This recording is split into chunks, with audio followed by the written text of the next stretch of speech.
పాపాన్ని మనం చాలా తేలిగ్గా తీసుకుంటాం. నీ పాపం ఎంత భయంకరమైందంటే అది తండ్రి అయిన దేవుడిని, కుమారుడైన దేవుడిని విడదీసింది, విడగొట్టింది. సర్వ మానవాళి యొక్క దేవునితో సహవాసం లేని జీవితం అనే చీకటిలోనికి యేసు ప్రవేశించి ఆ చీకటి యొక్క బాధనంతా, ఆ మరణ కోరలంతా అనుభవించి బయటకు వచ్చి మనకు వెలుగునిచ్చాడు. ఆ వెలుగే దేవునితో సహవాసం. ఈరోజు మనం వెలుగులో ఉన్నాం అనగా అర్థం ఏమిటి?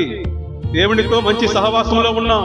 దానికి కారణము ఆ రోజు యేసుక్రీస్తు ఆ చీకటిలోనికి వెళ్ళాడు, ఆ నరకాన్ని అనుభవించాడు. ఏమిటి ఆ నరకము? దేవుని సహవాసం నుండి విడిపోవడం. దేవుని సహవాసం లేని జీవితం అనే ఆ నరకాన్ని యేసు ప్రభు అనుభవించి మనల్ని ఏం చేశాడు? దేవుని సహవాసం అనే పరలోకపు వెలుగులోనికి తీసుకుని వచ్చాడు.